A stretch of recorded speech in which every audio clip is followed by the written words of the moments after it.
seperti apa sih orang Farisi itu? Oh iya. Oh, mereka punya pendirian terhadap hukum Taurat. Betul. Oke? Dan yang paling istimewa adalah pendirian mereka terhadap hukum Taurat itu dituruti, tidak ada cacat. Firman Tuhan ini, ini seperti pernyataan Allah tentang dirinya dan kehendaknya.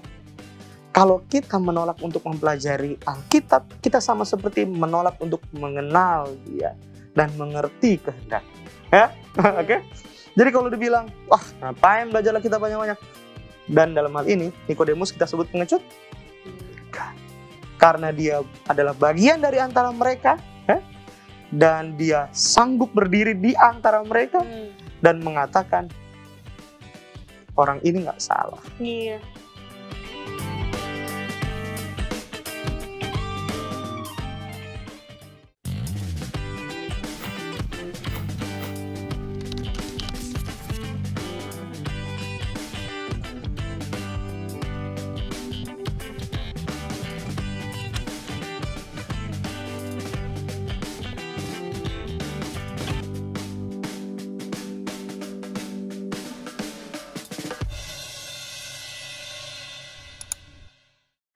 Shalom sahabat Hope Channel Indonesia, di mana saja kalian berada, kalian sedang login di Facebook.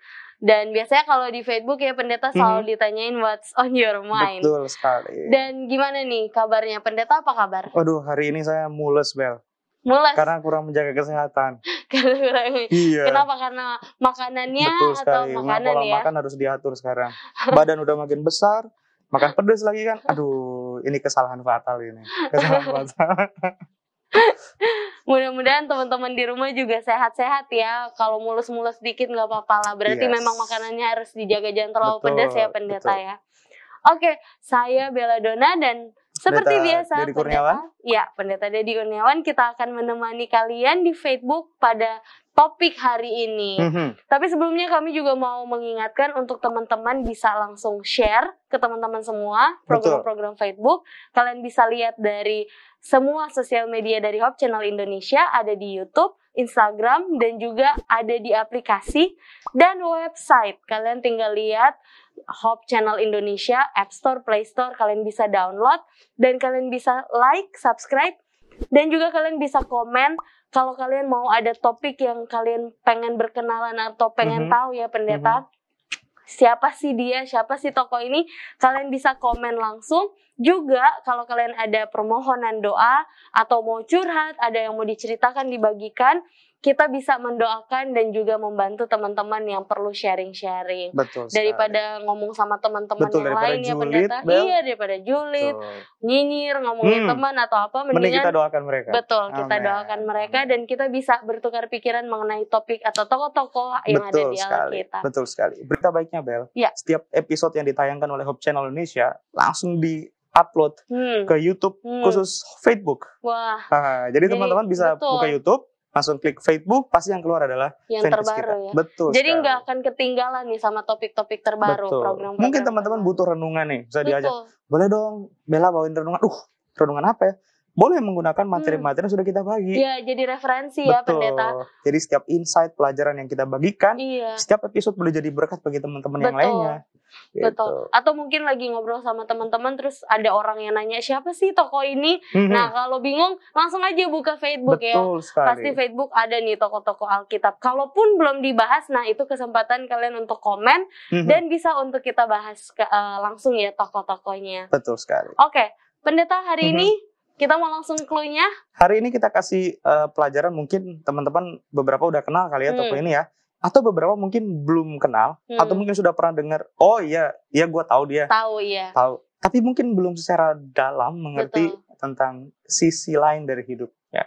Nah. Oke. Kenapa? Karena ketika nama ini muncul, banyak orang yang berpikir bahwa dia adalah seorang pengecut. Nah, kalau mau lihat judul kita hari ini, aku bukan pengecut. Aku bukan pengecut. Tapi siapa ini? Maksudnya tokoh Alkitab siapa kan? Pasti udah penasaran banget. Betul sekali. Di rumah. Mungkin dia mengatakan, maksudnya dalam hatinya mengatakan, aku bukan pengecut, atau kita klaim dia sebagai seorang pengecut atas sebuah peristiwa yang terjadi dalam hidupnya. Sementara kita mungkin tidak tahu cerita selanjutnya. Betul. Kan? Sehingga klaim seorang pengecut itu sepertinya tidak cocok dilabelkan Itulah, jangan menghakimi orang dari covernya ya, betul pendeta. Betul sekali. Karena kita tidak tahu apa yang sementara dia alami. Betul. Kan Jadi ada kalimat tuh, never judge me till you walk a mile in my shoes, katanya. Betul. In my Betul, shoes, kan? ya betul. Betul. Dia adalah seorang Farisi, seorang pemimpin agama. Nah, loh. Oke. Dan kenapa orang bilang dia seorang pengecut? Karena dia datang kepada Yesus pada waktu malam. Sepertinya itu bisa bikin teman-teman penasaran sih, teman-teman Facebook. Kita tahan dulu. Kita cukup ya memberikan clue-nya. Cukup. Dia seorang pria. Seorang pria pastinya ya. Dia seorang pria, pemuka agama. Seorang Farisi. Dia datang kepada Yesus pada waktu tengah malam. Langsung siapin Alkitab kalian. Kita akan belajar sama-sama. Kita akan lihat siapa dia. Dan mungkin kalian akan lebih dulu tahu jawabannya. Tapi jangan kemana-mana. Kita kembali lagi di Facebook.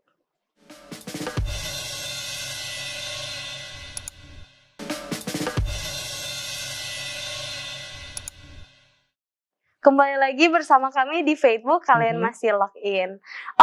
Pendeta tadi udah kasih clue, katanya dia seorang Farisi, tentu saja dia pria, dia pemimpin agama, dan juga dia itu datang tengah malam. Betul sekali. Bertemu Yesus ya, pendeta. Betul sekali.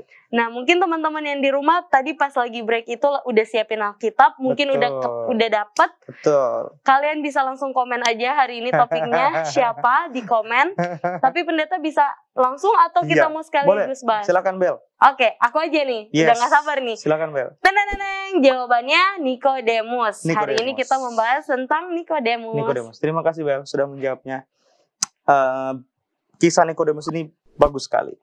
Kenapa aku bilang bagus sekali? Karena jarang ada orang yang berani seperti Nikodemus. Walaupun orang bilang dia pengecut karena dia datang malam-malam kepada Yesus.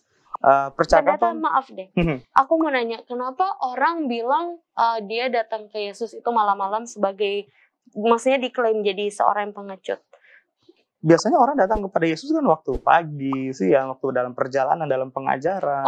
Mungkin karena jadi dia itu pemimpin agama kali ya? Iya, mungkin karena dia pemimpin agama, dia punya reputasi yang istilahnya terpandang di kalangan orang-orang Yahudi. Jadi dia diam-diam datang kepada Yesus. Makanya aku mau tanya sama Bella, apa sih yang biasa kita lakukan malam-malam? Selain tidur ya? Kalau nggak bisa tidur, apa yang biasa kita lakukan? Ya baca, ngobrol sama teman, nonton, media sosial, kan? Dengerin lagu, macam-macam sih. Pernah nggak malam-malam mengkhususkan waktu untuk datang sama Yesus? Nah, itu dia. Terlepas kita label si Nikodemus adalah seorang yang pengecut, tapi do you really think that dia seorang pengecut? Seorang pengecut datang malam-malam sama Yesus meminta petunjuk dan pertolongan. Itu dia. Kadang mungkin dalam kekalutan kita, karena banyak masalah, tekanan yang kita hadapi, kita tahu kita punya masalah. Malam, kita tidak habiskan waktu kita untuk menyelesaikan masalah dengan Yesus, tapi dengan media sosial. Ya? Gua benci tuh orang itu tuh. Yang itu tuh, posting. Atau enggak ngeliatin orangnya sambil komen dalam hati. Begini-gini. Betul sekali. Itu dia. Jadi terlepas orang mau bilang dia adalah seorang pengecut karena datang malam-malam sama Yesus, tapi buat aku secara pribadi, orang ini adalah orang yang jujur. Karena dia memberanikan dirinya untuk datang kepada Yesus malam hari dan bertanya kepada Yesus tentang pergumulan yang dia alami.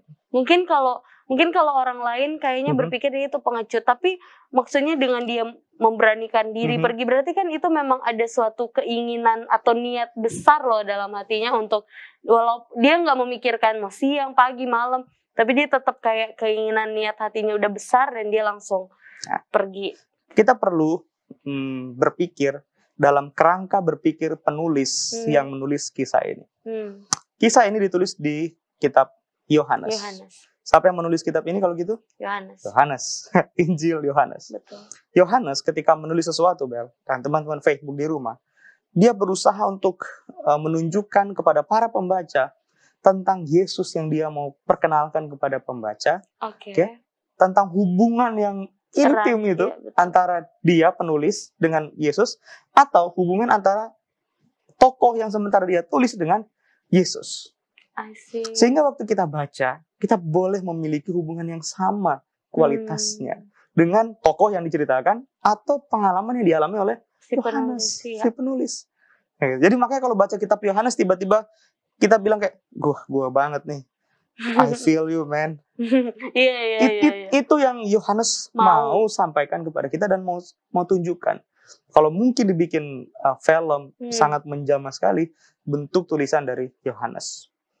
Cara dia mengungkapkan, Makanya ada seorang Farisi yang bernama Nikodemus, seorang pemimpin agama. Dia mulai dengan sebuah reputasi. Dia nggak bilang langsung ini orang namanya Nikodemus. Dia adalah seorang Farisi, dia pemimpin agama. Langsung dikasih tahu reputasinya.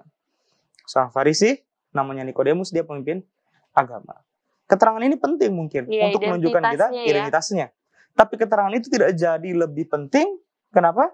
Karena keterangan-keterangan ini tidak jauh lebih penting bagi Yohanes ketimbang Yesus, tokoh yang dia temui. Betul. Oke, sekarang aku mau tanya sama Bella. Apa sih istimewanya Yesus dalam kehidupan Bella? Istimewanya Yesus dalam kehidupan Bella. Ini juga teman-teman boleh komen nih. Iya. Oh iya, betul. Boleh komen bisa ya. langsung komen. Boleh atau komen. Bisa direnung-renungkan. Betul. Karena aku jadi berenung apa istimewanya Yesus dalam kehidupan teman-teman? Bella, apa istimewa Yesus dalam kehidupan Bella? Istimewanya ya. Seorang sahabat sih. Kenapa dia seorang sahabat? Seorang bapak juga. Jadi aku ada dua yang istimewa. That's good. Jadi aku merasa banget sih Yesus itu sebagai seorang bapak di saat aku dari kecil, terus pas gede sekarang kayaknya dia menjadi sosok bapak yang memang dibutuhkan oleh Bella ya secara pribadi. Lalu sahabat ya karena memang Bella selalu sendiri, kebanyakan lah sendiri. Jadi Yesus ini menjadi seorang sahabat yang sangat-sangat istimewa. Bagaimana dengan teman-teman di rumah? Apa istimewanya Yesus dalam kehidupan teman-teman?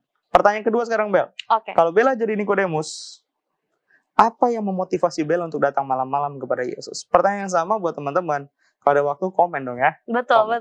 Kalau teman-teman jadi Nikodemus, ngapain datang malam-malam sama Yesus? Apa yang dalam pikiran Bella kira-kira jadi seorang Nikodemus? Mau tanya tentang apa? Alkitab? Dia seorang Farisi. Tahu nggak? Farisi ini. Jadi orang religius, man. Pengetahuan Alkitabnya tentang Taurat dan tradisi nenek moyang. Dia jangan main-main sama mereka, oke? Mereka jago dalam penafsiran Alkitab. Makanya kadang-kadang orang Farisi selalu disandingkan dengan, kata Farisi selalu disandingkan dengan ahli Taurat. Oke, karena beberapa orang Farisi, mereka memang pengajar Taurat, para ahli Taurat. Kalau soal perpuluhan, jangan main-main sama mereka. Teliti. Sampai hal-hal yang terkecil sekalipun mereka sangat teliti.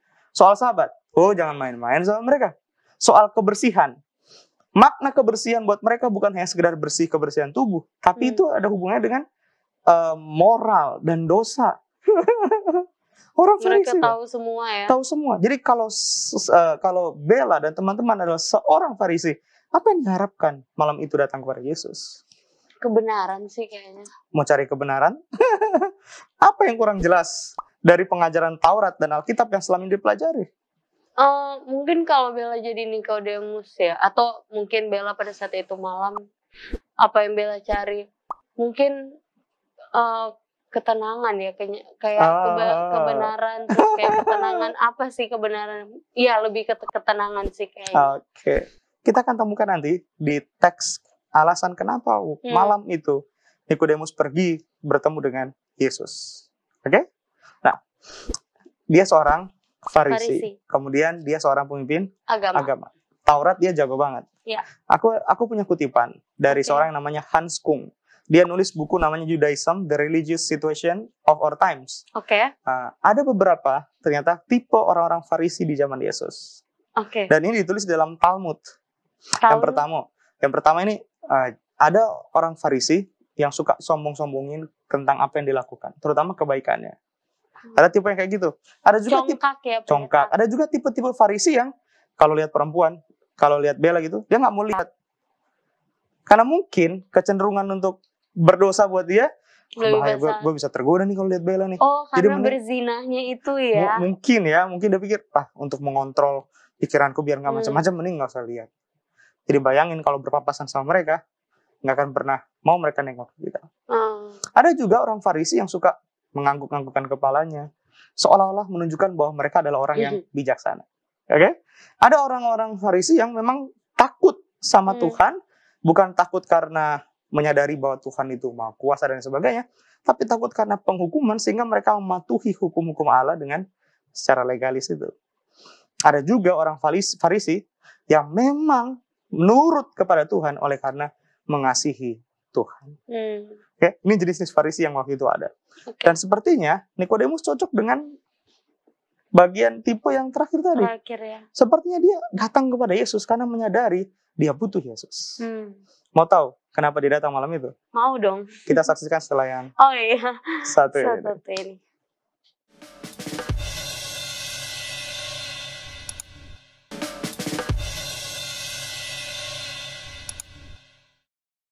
Kembali lagi bersama kami di Facebook. Pendeta ada bilang mau cari tahu niat dia, Nikodemus pergi ke Yesus malam-malam. Tapi sebelumnya Bella teringat ada yang bilang dia juga orang Farisi. Betul sekali. Paulus bukan itu orangnya. Betul sekali. Nah, kalau kita punya Alkitab, Bella boleh mungkin buka Alkitabnya di Filipi pasal yang ketiga. Teman-teman juga di rumah boleh sambil buka Alkitabnya, walaupun nanti teman-teman Facebook kru kita akan menampilkan ya. Iya, betul. Filipi 3 ayat 5 dan 6. Silakan, Bel. Filipi 3 ayat 5 dan 6. Disunat pada hari ke-8 dari bangsa Israel, dari suku Benyamin, orang Ibrani asli, tentang pendirian terhadap hukum Taurat, aku orang Farisi. Tentang kegiatan, aku penganiaya jemaat. Tentang kebenaran dalam mentaati hukum Taurat, aku tidak bercacat. Wow. Paulus, dia memperkenalkan dirinya sebagai seorang Farisi. Nah, lihat itu ya. Jadi, dalam hal ini waktu dia bilang aku adalah orang Farisi, dia mau menekankan poin-poin penting tentang seperti apa sih orang Farisi itu. Mereka punya pendirian terhadap hukum Taurat. Betul. Oke. Dan yang paling istimewa adalah pendirian mereka terhadap hukum Taurat itu dituruti, tidak ada cacat. Ngeri nggak? Dan mereka anggap itu sebagai sebuah kebenaran. Wow, luar biasa. Makanya jangan heran kalau Paulus waktu itu menjadi seorang penganiaya orang-orang Kristen yang mengatakan bahwa keselamatan melalui Yesus Kristus. Sementara mereka bilang, apaan? Gue udah jadi orang Farisi, gue taat penurutan, gak ada cacatnya penurutan gue, terus sia-sia ini semua. Mungkin itu salah satu klaim dari Paulus yang membuat dia marah. Dan itu bertentangan dengan apa yang selama ini dipelajari dan dihidupkan sebagai seorang Farisi. Jadi memang karakter-karakternya kita bisa lihat ada yang seperti tadi sebelumnya pendeta udah bilang, ada juga yang seperti Paulus ya. Betul. Yang penganiaya. Nah, ini menariknya lagi. Farisi ini kan datang dari kata Greka parisaios, yang artinya terasing, terpisah. Terpisah, terasing. Mungkin kata ini cocok untuk menunjukkan keistimewaannya mereka karena mereka seorang pelajar kitab Taurat. Pendeta kalau boleh tahu yang suku Lewi itu, apakah itu juga ahli Taurat? Mungkin maksudnya dengan tugas mereka ya. Tapi mungkin kan kalau dulu dibilangnya suku Lewi, imam-imam gitu. Pada zaman Musa. Tapi apakah job desk mereka itu sama dengan ahli Taurat? Walaupun mungkin penyebutannya sudah berbeda. Saya pikir berbeda ya. Berbeda ya. Karena ahli-ahli Taurat di sini mereka tidak bertugas sebagai imam di dalam Ka'bah, bait Allah waktu itu. Karena ada sangat jelas pengklasifikasian tugas-tugas mereka dengan menyebutkan, mari kita pergi kepada imam besar, kepada imam di Ka'bah. Artinya, jadi mereka memang cuma fokus dalam pengajaran, aja ya? Betul, pengajaran dan mempelajari Taurat serta tradisi-tradisi orang-orang Yahudi. Oke, sekarang ingat tadi Parisaios ini terpisah, terasing. Mungkin ya, ini yang membuat kemudian mereka tampaknya eksklusif. Iya, betul. Sehingga mereka memisahkan diri dari kumpulan orang-orang yang bukan orang Farisi. Jadi kayak persepsinya sudah berbeda ya. Hanya orang Farisi sama Farisi saja yang bergaul. Ya kan? Mungkin mereka menganggap mereka lebih suci, lebih sempurna penurutannya, sehingga yang selamat hanya mereka. Padahal sebenarnya mungkin yang dimaksud dengan terasingkan mereka itu karena mereka belajar tentang Alkitab, tentang firman Tuhan, mereka harusnya lebih melayani lah. Tapi akhirnya salah persepsi, mereka menganggap mereka itu malah jadi eksklusif. Betul. Nah, dengan sikap dan sifat eksklusif ini, kemudian ditambah lagi dengan legalisme mereka yang sangat kaku, mengutamakan perbuatan mereka dan ketaatan mereka, sehingga mereka sepertinya lebih layak untuk mendapatkan keselamatan. Ini konflik besar, ya kan? Nah, bagaimana dengan kita yang menyebut diri orang Kristen? Jangan sampai kita bilang kita Kristen, kita pengikut Kristus, kita juga eksklusif nanti. Betul. Ya kan? Betul. Ah udahlah, Kristen mereka. Harusnya kita orang Kristen adalah orang yang disenangi sama semua orang. Tempat di mana kita tinggal adalah tempat yang harmonis. Semua tetangga kiri kanan depan belakang rumah happy. Teman-teman kos kita kalau nggak nyapa kita itu rasanya dari jauh pun orang Kristen harus menjadi pusat pengaruh yang istimewa. Jadi berkat. Jadi berkat. Jangan sampai orang Kristen menyebut dirinya orang yang seperti Farisi ini, yang terasing, yang dikhususkan. Sorry men, gue Kristen. Bahaya. Dalam hal prinsip-prinsip boleh kita katakan demikian. Tapi kalau soal mengasihi, bergaul, kita harus menerima siapa saja. Dan paling penting tadi jadi berkat bagi kehidupan mereka. Karena begini Bel. Coba kita boleh buka di Matius pasal yang ke-23. Oke. Matius pasal yang ke-23. Ayatnya yang ke-27. Teman-teman boleh juga buka Alkitabnya Matius 23 ayatnya yang ke-27. Oke. Celakalah kamu, hai ahli-ahli Taurat dan orang-orang Farisi, hai kamu orang-orang munafik, sebab kamu sama seperti kuburan yang dilabur putih, yang sebelah luarnya memang bersih tampaknya, tetapi yang sebelah dalamnya penuh tulang belulang dan berbagai jenis kotoran. Pernah lihat kubur mewah? Pernah. Nggak ada yang salah dengan kubur mewah. Keluarga mereka menghormati, mengasihi keluarga yang sudah meninggalkan mereka. Tapi dalam hal ini Yesus gunakan ilustrasi kubur yang bagus itu, yang katanya luarnya putih tapi dalamnya penuh dengan tulang belulang untuk menunjukkan karakter atau kehidupan, kualitas kehidupan orang Farisi. Kamu luarnya aja yang bagus, dalamnya busuk bobrok, bau. Betul. Oke, kalau gitu sekarang ada pertanyaan nih Bel. Oke. Ya udah kalau gitu biasa-biasa aja lah pengetahuan Alkitab gue. Toh juga yang penting adalah kasih. Belajar Alkitab banyak juga percuma. Yang penting adalah kasih, dan kasih. Nah itu juga aku dengar, biar aja pendeta yang belajar tentang Alkitab. Boleh, bener gak itu? Enggak. Maksudnya benarkah statement itu? Enggak benar. Kenapa nggak benar? Karena memang semua orang harus tahu firman Tuhan itu sendiri. Betul sekali. Firman Tuhan ini, ini seperti pernyataan Allah tentang dirinya dan kehendaknya. Kalau kita menolak untuk mempelajari Alkitab, kita sama seperti menolak untuk mengenal Dia dan mengerti kehendaknya. Oke? Jadi kalau dibilang, ngapain belajar Alkitab banyak-banyak? Penting loh. Semakin banyak kita mempelajari Alkitab, semakin dalam juga kita mengerti kehendak Tuhan. Betul. Dan semakin dalam kita mengenal siapa Tuhan yang kita sembah. Ya. Betul. Waktu pacaran dengan suami yang kemarin baru, kita harus kasih selamat nih, Bella baru habis menikah nih ya. Selamat ya Bella ya. Terima kasih Pendeta. Apakah hubungan kalian berdua sebelumnya hanya datar-datar biasa-biasa aja, orang bilang di permukaan air aja, untuk memutuskan bahwa oke, kita menikah? Boleh begitu? Enggak. Resikonya besar bukan? Ya. Hubungan itu harus dalam. Sama seperti ini, untuk mengenal Tuhan lebih dalam dan punya hubungan yang solid, yang erat, yang intim, belajarlah kita banyak-banyak. Yang jadi masalah adalah orang-orang Farisi.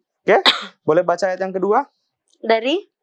Ayat yang ketiga dari Matius pasal 23 tadi. Matius 23 ayat 3 ya. Sebab itu turutilah dan lakukanlah segala sesuatu yang mereka ajarkan kepadamu, tetapi janganlah kamu turuti perbuatan-perbuatan mereka, karena mereka mengajarkannya tetapi tidak melakukan. Pengajarannya benar. Apa yang salah? Tidak dihidupkan apa yang diajarkan. Betul. Apa yang salah dengan pelajar-pelajar Alkitab sekarang? Tidak menghidupkan. Terlalu banyak kita berdua mungkin berteori di sini, tapi kemudian action kita nol besar, men. Aduh, itu dia. Iya kan? NATO ya. No action, talk only kita ini. Ngecap doang orang bilang. Ya, Yesus bilang lagi di Matius 5 ayat 20. Matius 5 ayat 20. Jika hidup keagamaanmu katanya tidak lebih benar daripada kehidupan keagamaan orang-orang Farisi dan ahli Taurat, kamu nggak bisa masuk surga. Artinya gini, kualitas kehidupan keagamaan mereka bagus, tapi karakter mereka atas pancaran kehidupan keagamaan itu nggak ada. Jadi Yesus mau kita itu jadi orang beragama yang benar. Kata benarnya harus digaris bawahin, benar. Kata benar ini artinya tahu melakukan apa yang seharusnya dilakukan. Kalau Alkitab katakan A, ya A.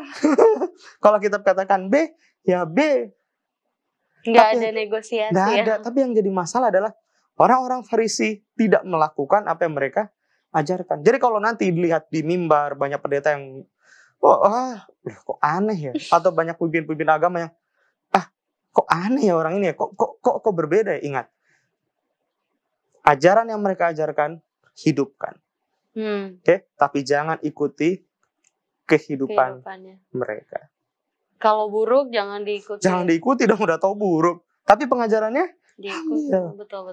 Gitu. Jadi orang itu nggak harus pintar saja, Bel, tapi harus pintar-pintar. 2 kali ya, pintar-pintar. Harus pintar-pintar. Oke? Nah, kita kan mau masuk deh untuk apa dia datang kepada Yesus. Ya. Tapi ada satu keterangan yang kita perlu bahas dulu dari si Nikodemus ya. Dia bukan hanya seorang Farisi, tapi dia adalah seorang pemimpin agama Yahudi. Oke. Orthodox Jewish Bible memberikan terjemahan ayat ini dengan kalimat sebagai berikut. Now there was a man of the Perusian, ini Farisi. His name was Nicodemus. Dia adalah seorang katzin atau leader, bahasa leader. Dia leader ya. Dia leader. Orang sering menyebutnya sebagai Sanhedrin. Of Yehudim. Maksudnya dia adalah pemimpin agama orang Yahudi. Biasanya kelompok ini disebut Sanhedrin. Jadi artinya dia seorang pemimpin. Wow. Nah, kata katzin itu biasanya adalah seorang pemimpin yang identik dengan kekuasaan militer. Dia punya otoritas. Makanya sering sekali orang-orang Sanhedrin ini, mereka punya otoritas istilahnya legislatif. Untuk melakukan sesuatu, bahkan untuk menghukum seseorang mereka punya hak untuk melakukan hal itu. Kalau kita sekarang mungkin orang-orang DPR ya. Ya, tapi ini kan masalahnya orang-orang Sanhedrin adalah orang-orang agama. Iya. Jadi artinya mereka orang-orang pemuka agama tapi punya kekuasaan politik. Dia udah bercampur ya. Iya. Pemerintahan sama Jadi agama. dia bukan orang biasa, Bel. Wow. Dia orang yang punya reputasi hebat di muka orang-orang Yahudi pada waktu itu. Di agama dia terpandang, di negara juga dia. Iya, jadi sekarang ngerti kenapa Yohanes bilang ada seorang Farisi, Sanhedrin lagi, namanya Nikodemus. Oke. Ia datang pada waktu malam kepada Yesus. Ya iya. Farisi hanya boleh bergaul dengan Farisi. Farisi meninggikan tradisi agama Yahudi. Yesus membombardir, mengobrak-abrik tradisi agama Yahudi. Sekarang tahu resiko kalau seorang Farisi datang kepada Yesus dan diketahui oleh Farisi-Farisi lain, Sanhedrin yang lain. Tahu sekarang ini merupakan tantangan besar dalam kehidupan Nikodemus untuk datang bertemu berdua dengan Yesus. Iya, ada peperangan batin tuh. Selain itu, Yohanes 9 ayat 22 mungkin boleh dibaca, Bella. Yohanes 9 ayat 22. Orang tuanya berkata demikian karena mereka takut kepada orang-orang Yahudi, sebab orang-orang Yahudi itu telah sepakat bahwa setiap orang yang mengaku dia sebagai Mesias akan dikucilkan. Lihat, sanksi sosial yang diberikan oleh orang-orang yang menerima Yesus. Apa akibatnya? Dikucilkan. Bayangkan sekarang, dia bukan orang Yahudi biasa. Ini kan orang Yahudi biasa. Tapi dia seorang yang punya reputasi. Iya. Dia orang Farisi, dia Sanhedrin. Kalau dia datang kepada Yesus, artinya dia mau memberikan hidupnya kepada Yesus. Dan dia berani mengambil resiko. Yes. Artinya dia ngerti. Bukan hanya dirinya yang nanti dikucilkan, siapa lagi dikucilkan? Keluarganya. Nah, pada sisi ini aku mau kasih kesaksian ya. Oke, benar. Silakan. Ini kesaksiannya menarik. Kenapa aku bilang menarik? Karena ini pengalaman yang terjadi dan aku lihat di Kupang dalam perjalanan waktu pelayanan ya. Tempat itu namanya adalah Desa Air Monyet. Air Monyet.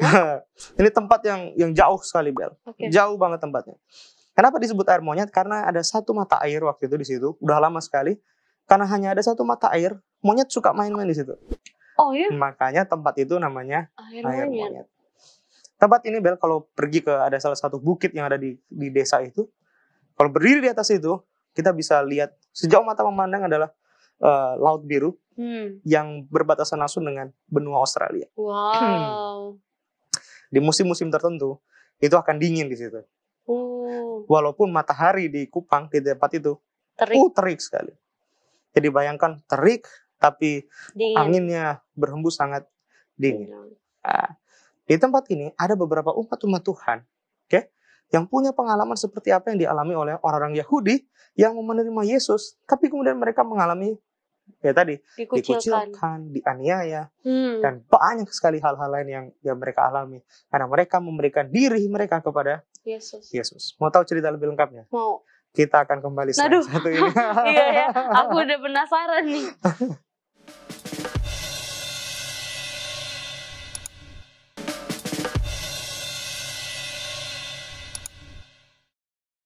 Kembali lagi di Facebook dan kita akan membahas tentang Nikodemus menemui Yesus pada tengah malam. Betul sekali. Ya. Sekalipun dia tahu, akibat yang akan ditimbulkan ketika dia akan bertemu dengan Yesus, tapi dia tetap pergi kepada Yesus. Nah, ini persis seperti yang aku dengar langsung dari seorang ibu dan beberapa teman-teman lainnya yang mengalami tadi itu kejadian ketika mereka memberikan diri kepada Kristus jadi juru selamat pribadi mereka. Banyak orang yang nggak senang. Di satu kali mereka berdoa karena mereka dikucilkan dan nggak boleh bikin ibadah di rumah pun mereka nggak boleh bikin ibadah, diusir mereka karena mereka takut terjadi penganiayaan. Mereka hanya minoritas di tempat itu.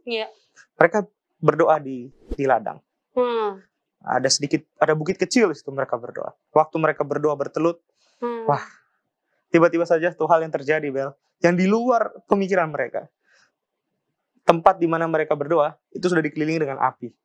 Karena orang-orang yang nggak senang itu coba untuk bakar ladang yang ada di situ dengan upaya mungkin dengan pemikiran mereka nggak akan ibadah di situ. Tapi itu sama seperti mencelakakan mereka, seperti mau membakar mereka hidup-hidup. Tapi anehnya adalah Tuhan menyelamatkan mereka. Jadi waktu aku coba tanya sama ibu itu, Bu, terus bagaimana bisa selamat? Ya begini pendeta. Saya bilang, Ibu luar biasa kesaksian Ibu. Dia cuma bilang begini pendeta. Ya begini, kita ya maksudnya ya sudah selamat begini. Dia juga mungkin nggak mikir bagaimana bisa selamat. Tapi Allah yang dia percaya sanggup menyelamatkannya. Dan tidak ada alasan bagi ibu ini untuk tidak tetap setia sama Tuhan walaupun resiko dikucilkan, dianiaya, oleh bahkan teman-temannya sendiri mungkin. Dan itu dialami. maksudnya memang benar-benar dialami ya. Penganiayaan itu. Banyak sekali hal-hal yang ajaib, mujizat-mujizat Tuhan yang luar biasa. Ketika aku belajar dari banyak pelayanan yang aku dan teman-teman lakukan di Kupang pada waktu itu. Nanti kita akan bagikan. Iya. Kita akan bagikan. Banyak sekali. Oke? Nah, jadi sekarang kita bisa ngerti kan betapa berbahayanya hal yang dilakukan oleh Nikodemus pada malam itu. Ketika dia datang bertemu Yesus. Tapi orang menganggap apa yang dilakukan oleh Nikodemus adalah suatu hal yang ngecut. Iya betul. Cemen loh. Masa datang sama Yesus malam-malam? Nah, orang berpikir mungkin kisah Nikodemus hanya dinikmati di Yohanes pasal yang ke-3. Sekarang kita coba ke Yohanes pasal yang ke-7. Teman-teman Facebook, mari kita pergi ke Yohanes pasal yang ke-7. Oke, ayat yang ke-37 sampai 52. Ini panjang loh, Bel. Wow. Tapi poin-poin pentingnya ringkasnya adalah begini. Lagi ada berperkara. Yesus mengatakan bahwa kalau kamu datang kepadaku dan minum air daripadaku, kamu tidak akan haus lagi. Orang-orang Farisi yang dengar itu berpikir, orang Galilea ini. Jadi mereka berpikir Yesus orang Galilea. Orang Galilea ini berpikir dia adalah nabi, sehingga darinya akan muncul pengajaran yang akan membuat orang yang haus jadi terpuaskan. Apa-apaan ini? Ketika huru hara, konflik terjadi, Nikodemus muncul. Sekarang mari kita buka Alkitab kita. Yohanes pasal yang ke-7. Yohanes pasal yang ke-7. Oke. Ayat yang ke-50. Silakan, Bel. Ayat yang ke-50, Bel. Oke, ayat 50. Nikodemus seorang dari mereka yang dahulu telah datang kepadanya berkata kepada mereka. Nikodemus seorang dari mereka. Mereka. Siapa mereka di sini? Orang-orang Farisi. Oke, yang dahulu telah datang kepadanya, kepada Tuhan. Yesus. Karena nyanya huruf besar. Jadi Yohanes mau mengingatkan kita bahwa Nikodemus sebelumnya bertemu dengan Yesus. Kapan itu terjadi? Di Yohanes pasal yang ke-3. Jadi kalau di Yohanes pasal 3 kita bilang Nikodemus pengecut, oke lah, gak apa-apa lah. Tapi di huru hara ini, Nikodemus yang malam itu pernah datang sama Yesus sembunyi-sembunyi, kali ini tampil di hadapan umum dan berkata kepada teman-temannya sendiri yang adalah orang-orang Farisi. Apa katanya? Apakah hukum Taurat kita menghukum seseorang sebelum ia dengar dan sebelum orang mengetahui apa yang telah dibuatnya? Nikodemus kasih tahu poin kebenaran penting tanpa harus menyinggung siapa-siapa. Bolehkah kita hukum seseorang sebelum kita tahu? Sebelum kita mau mendengar apa sih yang diajarin, apa sih yang diperbuat orang ini? Apa jawab mereka? Apakah engkau juga orang Galilea? Selidikilah kitab suci dan engkau akan tahu bahwa tidak ada nabi yang datang dari Galilea. Teman-teman orang Farisi pun nggak seneng sama Nikodemus. Waktu dia bilang, loh, kamu orang Galilea? Artinya, ngapain lu bela-bela dia? Emang lu dari Galilea kayak dia? Dan parahnya adalah mereka bilang apa? Selidiki lagi kitab suci, artinya belajar lagi lah lo. Lo tahu nggak ada nabi datang dari Galilea. Emang Yesus lahir di Galilea? Dia lahir di Nazaret. Bethlehem. Nazaret tempat dia dibesarkan. Betul. Jadi mereka sebetulnya salah menyelidiki kitab suci. Oke? Sorry, bukan salah menyelidiki kitab suci. Mereka benar menyelidiki kitab suci, tapi salah informasi tentang Yesus. Yesus lahir di kota Daud, di Bethlehem. Mereka tidak menerima fakta ini. Banyak orang-orang, Bel, mempelajari Alkitab dengan tekun. Teman-teman Facebook di rumah, banyak orang mempelajari Alkitab dengan tekun. Oke? Tapi sayangnya, ketika mereka menemukan fakta, yang mereka lihat itu selaras dengan Alkitab yang mereka pelajari, tapi itu bertentangan dengan tradisi yang telah mereka lakukan, mereka tolak. Oh iya? Iya, banyak orang Kristen yang lebih percaya tradisi ketimbang apa yang Alkitab sampaikan, ketimbang apa yang mereka baca di dalam Alkitab. Wow. Banyak orang Kristen yang lebih percaya ya apa yang disampaikan oleh seseorang di depan mimbar ketimbang apa yang mereka baca sendiri di Alkitab.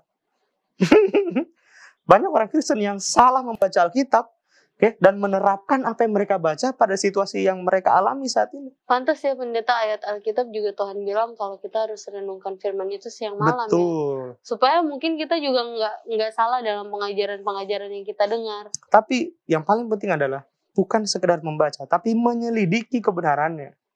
Karena ketika diselidiki, kita akan menemukan inti kebenaran itu yang tidak pernah bertolak belakang dengan kebenaran itu sendiri. Iya. Yang jadi masalah adalah mereka sudah tahu ini, tapi mereka menolak. Artinya banyak orang Kristen yang kekeh dengan kebodohannya ketika menyadari kesalahannya. Nggak boleh bisa terjadi. Jadi kutipan hari ini. Nggak boleh terjadi. Bahkan itu termasuk kita. Kalau kita lebih meninggikan tradisi daripada kebenaran mutlak yang disampaikan oleh Alkitab, we are wrong. Kita salah. Ada yang salah dengan kekristenan kita. Dan dalam hal ini, Nikodemus kita sebut pengecut. Karena dia adalah bagian dari antara mereka. Dan dia sanggup berdiri di antara mereka. Dan mengatakan, orang ini nggak salah. Iya.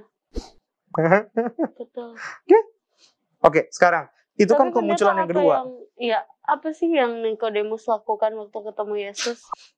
Tengah malam. Bel, itu dapat kita jawab setelah kita akan melihat kemunculan Nikodemus yang ketiga yang ditulis oleh Yohanes. Yohanes 19. Yohanes 19. Ayat 19 ayat 38. 38. Yes. Yohanes 19 ayat 38.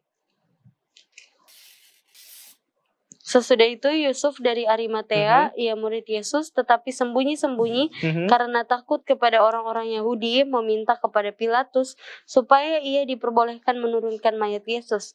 Dan Pilatus meluluskan permintaannya itu.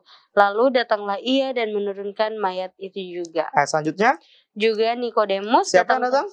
Nikodemus. Nikodemus. Ngapain dia?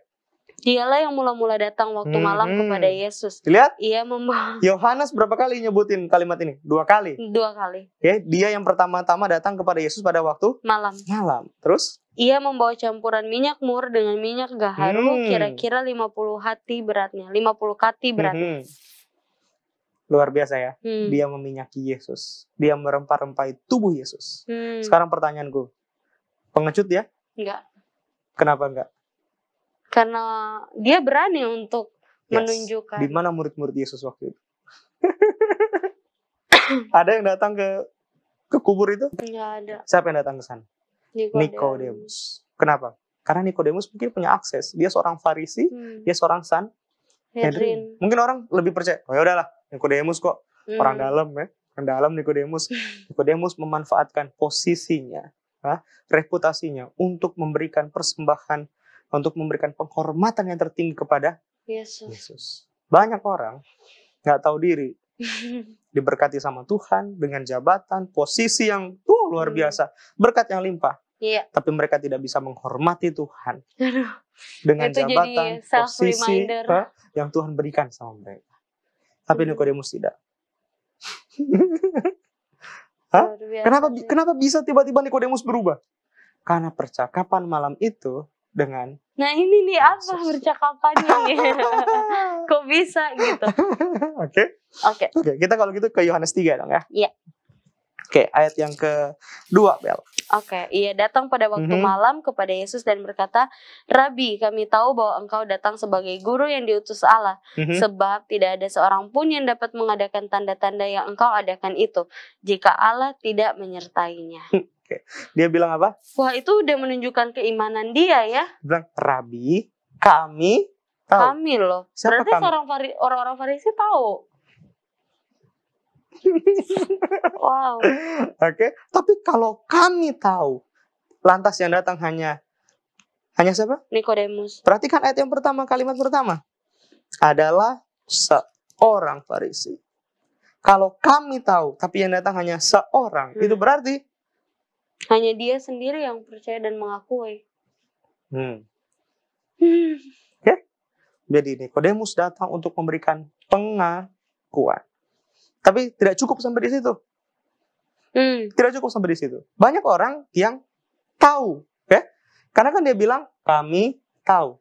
Banyak orang yang tahu, tapi tidak banyak orang yang mau datang kepada Yesus. Ini bahaya nih. Iya. Banyak yang tahu, tapi tidak banyak orang yang mau datang sama Yesus. Betul. Oke.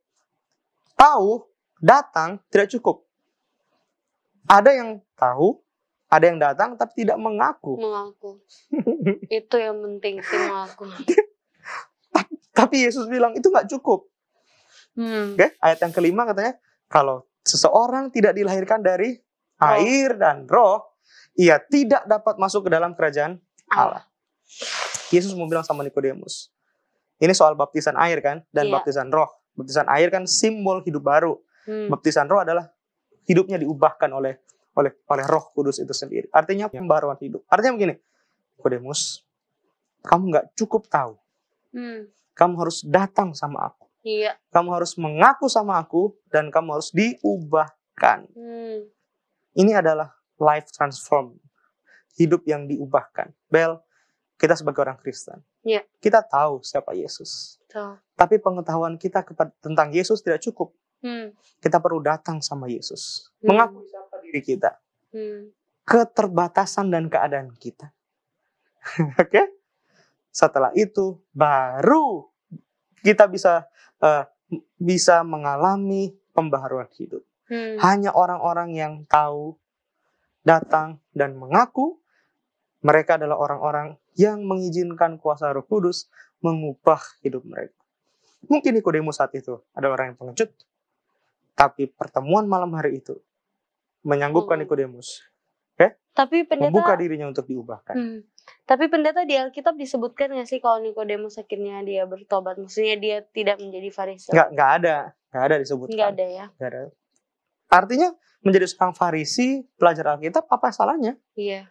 Nggak ada yang salah kan? Yang salah adalah tadi, ajaran tidak dihidupkan. Dan merasa eksklusif ya. Apa yang Nikodemus lakukan? Itu penting bukan? Bahwa pengakuan iman itu penting. Jangan malu mengakui diri kita orang Kristen. Iya, ada yang kalau udah bergaul sama teman-teman ditanya kayak nggak enak gitu sebutnya Kristen. Lu gimana? Oh, apalagi ini ya, contohnya nih ya. Kristen gua. Oh, gereja di mana? Ada tuh gereja tante gua. Dia malu mungkin mau sebutin. Ada sih gereja tante gua. Malu dia mau sebutin, men. Hah? Ya nggak? Maksudnya gini, nggak usah lah itu. Ini fakta yang ininya ya. Iya. Nikodemus kan pemimpin agama. Betul. Pemuka agama, pemimpin agama, pelajar Alkitab lagi. Iya. Banyak pelajar-pelajar Alkitab, pemuka-pemuka agama yang tahu kebenaran tapi deny. Iya. Mereka menolak. Padahal jelas sekali ajaran-ajaran dalam Alkitab. Mereka tidak melakukannya. Contohnya yang ayat 2 ya pendeta ditulis kami tahu. Iya, banyak pemimpin-pemimpin agama yang tahu Alkitab. Tapi mereka putar balikan Alkitab. Kenapa? Kalau mereka nyatakan kebenaran Alkitab sejelas-jelasnya sebenar-benarnya, mereka nggak akan punya pamor, nggak akan punya reputasi lagi. Ini kan resiko. Betul. Bagaimana kalau Nikodemus kehilangan pamor dan kehilangan reputasinya di hadapan? Betul. Apalagi seorang Sanhedrin. Konflik dalam hatinya. Tapi dia nggak pikir itu lagi. Dengan memberikan bukti, dia tampil di hadapan orang Farisi, membela Yesus. Kemudian dia tampil sebagai seorang yang menunjukkan penghormatan kepada Yesus di kubur. Iya. Yesus. Ya nggak? Ya kan? Betul. Nah, Bel, ini pelajaran penting, Bel. Banyak orang-orang yang rindu datang kepada Tuhan, tapi mereka tidak sadar siapa diri mereka. Banyak juga orang yang datang kepada Tuhan, menyadari siapa diri mereka, tapi mereka ragu-ragu untuk datang kepada Tuhan karena banyak efek-efek yang akan ditimbulkan nanti kalau mereka datang kepada Tuhan. Ya, merasa bahkan tidak layak. Ya, efek buruk.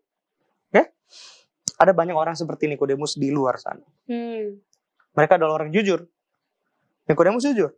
Tapi karena situasi sulit, sulit juga untuk mengungkapkan apa yang sementara digumuli dalam hidupnya. Betul. Jadi malam yang sunyi waktu itu, Bel, itu adalah simbol ketenangan. Kalau buat aku ya, simbol ketenangan. Waktu yang tepat di mana Nikodemus datang kepada Yesus. Karena seseorang yang butuh jawaban, itu butuh ketenangan. Jadi di saat-saat tenang seperti itu adalah momen yang pas bagi Nikodemus untuk menyerahkan hidupnya kepada Yesus. Dalam ternyata ya. Sekarang kita sudah tiba di penghujung pembahasan. Oh iya benar. Kesimpulan. Kita ambil kesimpulan. Bel, silakan Bel. Seperti biasa Bel. Kalau aku mau ambil kesimpulannya, iman sih. Melihat kenapa bagaimana iman dari Nikodemus. Kenapa iman Nikodemus? Apa yang menarik dari iman Nikodemus, Bel? Kalau dia nggak punya iman dan dia nggak percaya soal Yesus, dia nggak mungkin akan melakukan itu. Jadi bisa dilihat, walaupun mungkin Nikodemus itu masih berdiri di tengah-tengah orang Farisi juga pada saat itu, tapi dia membuktikan bahwa dia mengakui apa yang dia percaya itu, dan dia bukan hanya mengakui, hanya sekedar mengakui, tapi dia memang pergi ke Yesus langsung, dan habis itu juga di pertemuan kedua, pertemuan ketiga, bahkan dia berani menunjukkan pemikiran dia, walaupun itu bertentangan dengan orang-orang atau teman-temannya ya, tapi dia dengan imannya itu, dia akhirnya mencari kebenaran itu, dia pergi kepada Yesus dengan suatu pembuktian bahwa dia mengakui kalau Tuhan itu, Yesus itu memang adalah Mesias. Kesimpulan yang baik. Bagi orang-orang Farisi, ajaran Yesus tidak populer. Kan? Walaupun dalam kenyataannya masyarakat menganggap ajaran Yesus lebih populer. Iya. Karena mereka berpikir bahwa ajaran Yesus ini berbeda dengan ajaran orang Farisi. Sulit bagi Nikodemus untuk mengambil keputusan. Menerima ajaran yang tidak populer di kalangan orang-orang Farisi. Betul. Tapi itu harus dilakukan. Teman-teman, bela kita semua, kadang sebuah langkah yang benar untuk datang kepada Yesus adalah langkah yang tidak populer mungkin. Berbeda dengan situasi yang sementara terjadi di lingkungan di mana kita hidup. Orang mungkin akan mencibir kita. Kita mungkin akan terancam kehilangan pekerjaan kita, reputasi kita. Apa saja mungkin yang kita anggap penting dalam hidup ini. Tapi ingat, keputusan untuk datang kepada Yesus adalah keputusan yang paling indah dalam hidup ini. Kenapa? Karena pada pertemuan bersama dengan Nikodemus, Yesus mengucapkan kalimat, ayat yang paling populer dari semua ayat-ayat mungkin di dalam Alkitab. Yohanes 3:16. Karena begitu besar kasih Allah. Kenapa? Karena untuk Bella, saya, dan teman-teman Facebook, Yesus datang ke dunia. Amin. Boleh kita berdoa? Boleh, silakan. Mari kita berdoa. Terima kasih Tuhan. Kesempatan indah di mana kami boleh belajar pelajaran dari kehidupan Nikodemus. Seorang Farisi yang taat, seorang Farisi yang meninggikan tradisi. Tapi pada akhirnya dia boleh meninggalkan semua hal-hal yang menghalanginya untuk datang kepada Yesus. Nikodemus boleh membuka hatinya. Dia boleh menerima perubahan hidup yang luar biasa. Dia boleh menjadi saksi Tuhan di tengah-tengah kumpulannya. Bahkan dia menunjukkan penghormatan Yesus sampai di akhir kehidupan Yesus. Tuhan, kami rindu untuk mengalami perubahan seperti yang dialami oleh Nikodemus. Bahwa bibir kami ini selaras dengan tindakan kami. Kami rindu diubahkan seutuhnya sama seperti Nikodemus diubahkan. Sehingga setiap hal yang kami lakukan akan membawa dampak penguatan iman dan berkat bagi banyak orang. Ajar kami bukan menjadi orang yang eksklusif, tapi ajar kami untuk menjadi orang-orang yang disenangi, orang-orang yang membawa efek sukacita bagi banyak orang. Teman-teman Facebook di rumah yang mungkin punya pergumulan, Tuhan, kami berdoa untuk mereka. Yang sakit disembuhkan, yang lemah iman diberikan kekuatan, yang berduka cita, Tuhan akan memberikan penghiburan. Setiap benih firman yang didengar, dipikirkan oleh teman-teman Facebook di rumah, setiap kali episode demi episode kami tayangkan, kami percaya Tuhan, benih firman itu akan jatuh di tanah hati semua teman-teman Facebook, dan itu akan bertumbuh menjadi benih kebenaran yang akan berbuah, maka buah itu akan mereka nikmati. Kami percaya Tuhan akan mempertemukan kami di episode selanjutnya dengan pembahasan lainnya yang akan menguatkan iman kami. Di dalam nama Tuhan Yesus kami persembahkan doa ini. Haleluya. Amin. Amin. Terima kasih Pendeta. Thank you, Bel. Kita akan berjumpa lagi di program selanjutnya. Jangan lupa untuk komen kalau kalian mau membahas topik-topik yang baru. Dan juga kalau ada permintaan doa, jangan lupa untuk kirimkan ke Hope Channel Indonesia. Terima kasih banyak. Kita log out dan akan log in di program selanjutnya. Tuhan Yesus memberkati. Shalom. Thank you, Bel. Terima kasih, Pendeta.